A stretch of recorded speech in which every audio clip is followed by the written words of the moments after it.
Hola, en esta práctica vamos a determinar el contenido en grasa de un producto alimentario y separar y cuantificar sus ácidos grasos mediante cromatografía de gases con detector de ionización de llama. Los nutrientes de los alimentos se componen fundamentalmente de proteínas, hidratos de carbono y lípidos o grasas, que no son solubles en agua, pero sí en determinados disolventes orgánicos que pueden permitirnos separarlas del resto de los componentes y analizarlas. Y esto es lo que vamos a hacer. Para ello tomamos una muestra alimentaria y la trituramos convenientemente para que el tamaño de partículas sea pequeño. Tomamos una cantidad exactamente conocida del orden de 3 gramos y la colocamos en un cartucho comercial o bien preparado en el laboratorio simplemente con papel de filtro porque la única condición es que sea permeable al disolvente. Este cartucho le vamos a colocar en la parte central del equipo de SOSLED, que es el que vamos a utilizar, que es lo que denominamos cámara de extracción. También necesitamos un matraz de fondo plano que previamente habremos lavado, secado y pesado, en el cual vamos a colocar el disolvente en cantidad suficiente para rellenar la cámara de extracción. Y finalmente tenemos un refrigerador. Montamos los 3 componentes del SOSLED y conectamos la manta calefactora y el refrigerante. A partir de este momento, lo que se produce cuando se alcanza el punto de ebullición del éter es destilación de éter líquido, de éter limpio, que llega al refrigerante y condensa cayendo en forma de gotas sobre la muestra. Se produce la lixiviación correspondiente y cuando la parte central de la cámara de extracción alcanza un determinado volumen, por efecto de sifón, todo el disolvente junto con la grasa lo llevamos al balón. Este proceso, destilación de éter y recogida de éter más grasa, debemos repetirlo durante varias horas dependiendo del alimento de que se trate. Cuando se han pasado el tiempo adecuado, lo que hacemos es desmontar el SOSLED y montar un sistema de destilación para eliminar el disolvente que puede ser éter dietílico, por ejemplo. Esta eliminación la debemos hacer con cuidado de no alcanzar el punto de ebullición de la grasa porque entonces podríamos quemarla. Llegados a este punto, el matraz se lleva a una estufa a 100 grados para eliminar las últimas porciones de disolvente, posteriormente se enfría a temperatura ambiente en un desecador y se pesa. La diferencia entre la masa del matraz ahora y del que tenía cuando estaba vacío es la cantidad de grasa que contenía la muestra. Como conocemos la cantidad de muestra que hemos tomado, es fácil determinar el porcentaje de materia grasa. Al fin y al cabo se trata de una gravimetría. Pues bien, una vez determinada la grasa, esta grasa está compuesta fundamentalmente por triglicéridos. Lo que vamos a hacer es un proceso de saponificación para separar las sales de los ácidos grasos de los triglicéridos. Posteriormente procederemos a una metilación para obtener los ésteres metílicos, que son más volátiles y que pueden separarse y cuantificarse mediante cromatografía de gases.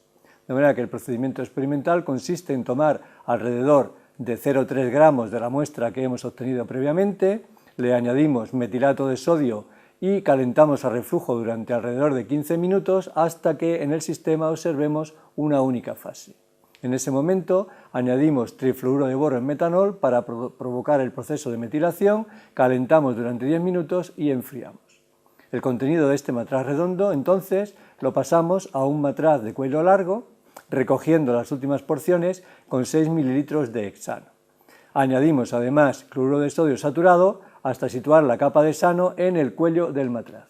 Esta capa de hexano, que habrá extraído los ésteres metílicos de los ácidos grasos, debe estar limpia y transparente porque de ahí vamos a tomar la muestra para llevarla al cromatógrafo.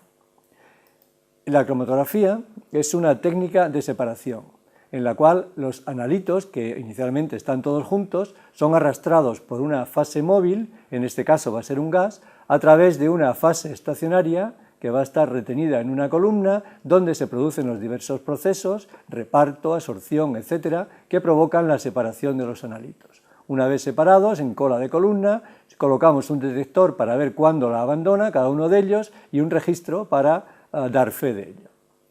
En nuestro caso, como se observa en la fotografía, el cromatógrafo tenemos el sistema de detección y de control, que es un ordenador, y en el centro tenemos también el sistema de inyección automática y en el centro tenemos un horno. En este horno está contenida la columna. Vamos a tener que trabajar a una temperatura elevada, suficiente para volatilizar los analitos, los ésteres metílicos de los ácidos grasos. Aquí tenemos el sistema de inyección, el puerto de inyección, la columna, que en este caso es capilar, y a la salida de la columna tenemos el detector, que en nuestro caso es de ionización de llama. El detector de ionización de llama se basa en dos placas metálicas entre las cuales se ha establecido una diferencia de potencial y una llama que quema hidrógeno y oxígeno durante todo el tiempo en que de la columna abandona únicamente la fase móvil, que es nitrógeno, que es inerte, no hay conductividad y por tanto no se registra corriente. Cuando un analito abandona la columna, se produce su pirólisis en la llama, se provocan iones, el medio es conductor y aparece una corriente que registramos. Las magnitudes fundamentales son el tiempo al cual aparece esta corriente, que denominamos tiempo de retención, y la altura o área del pico, que está relacionada con la cantidad de iones que se forman y por tanto con la concentración de analito en la muestra. Pues bien, una vez disponemos del cromatógrafo y la columna apropiada y las condiciones cromatográficas apropiadas, lo primero que tenemos que hacer es inyectar un patrón del que debemos conocer su composición cualitativa y cuantitativa.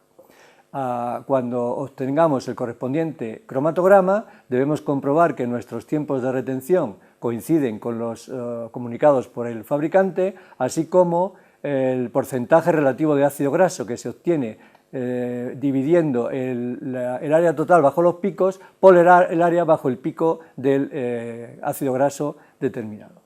De esta manera, como digo, obtenemos el porcentaje relativo de ácidos grasos. Cuando comprobamos que nuestro patrón se ajusta a las especificaciones, podemos inyectar la muestra, que obtenemos, como hemos dicho previamente, a partir de la fracción de hexano del proceso anterior.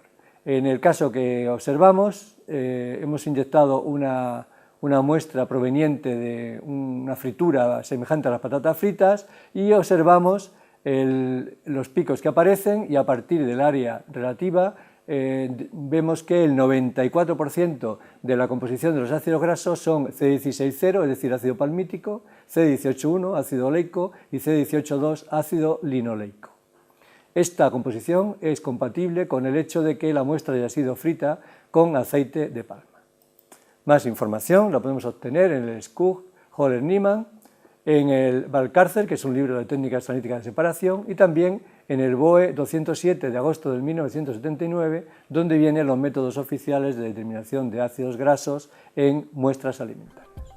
Hasta la próxima.